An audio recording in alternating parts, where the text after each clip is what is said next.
Eu sinto, assim, muito remorso, né? Porque se tivesse acontecido alguma coisa com ela, sério, eu acho que eu ia me culpar pro resto da vida, porque o meu enteado me alertou a primeira vez e eu não acreditei, né? Eu não gosto de me lembrar, não.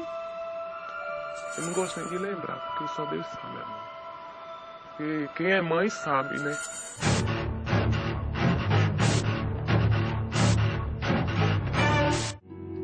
Uma lembrança difícil de esquecer, uma dor de toda uma família, um crime sem testemunhas e que nem sempre deixa marcas no corpo. Já a alma, essa sim, fica ferida. As crianças que sofrem abuso sexual, violência sexual, geralmente elas se apresentam com dificuldades, diversas dificuldades nas suas relações. Elas podem se apresentar agressivas ou elas se isolam do convívio com as pessoas, apresentam comportamento de medo. Como ginecologista, quando eu dou atendimento a uma paciente vítima de abuso sexual, eu como cidadã me sinto abusada. A palavra certa é essa. A sociedade toda é abusada. Quando uma criança, que nós temos a obrigação de proteger, sofre abuso, fica muito claro a omissão da sociedade como um todo.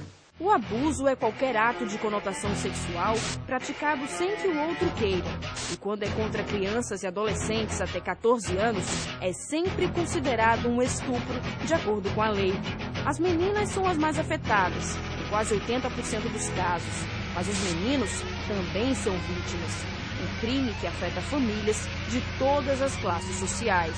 O abuso sexual, eu digo que é cruelmente democrático.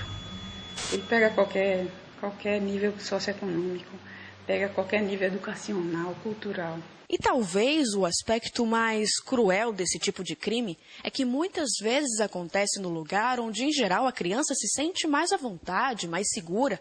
O lar. E o agressor, em até 35% dos casos, é justamente aquele que deveria proteger essa criança. Pais, padrastos, tios, avós, são eles que se aproveitam da relação de confiança para praticar o abuso. Um crime que ninguém vê, que geralmente tem as paredes como únicas testemunhas.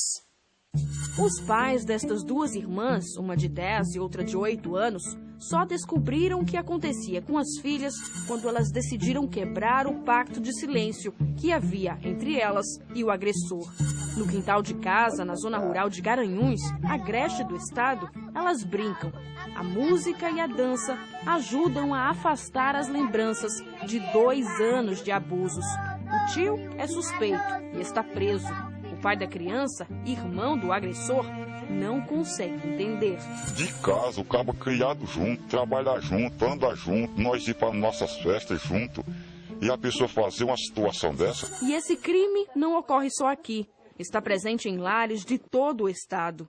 Há 5 anos, o Conselho Regional de Medicina percorre municípios pernambucanos para detectar problemas na rede pública de saúde e acaba se deparando com casos de violência sexual doméstica.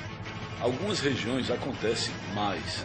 Mata Sul, uma parte importante do sertão, aquela região que fica perto de Mirandiba, Cabrobó. Eu diria, generalizando para o estado todo, que nós temos bastante difundida essa questão do abuso sexual. No ano passado, a polícia registrou 625 casos de abuso contra crianças em Pernambuco, uma média de 50 por mês. Mas se acredita que a quantidade seja bem maior. Esses números estão muito subnotificados. Por quê? Porque a polícia especializada, infelizmente, ela não está descentralizada. Nós não temos nem delegacias regionalizadas. As pessoas que estão no sertão, elas não chegam, por exemplo, para fazer a denúncia aqui. E a gente tem o seguinte, quando a gente vê que o número da situação do problema está aumentando, a sociedade se mobiliza mais, o poder público se mobiliza para discutir políticas públicas para enfrentar o problema. Se você não tem o quadro real do problema, como é que você se organiza para enfrentar?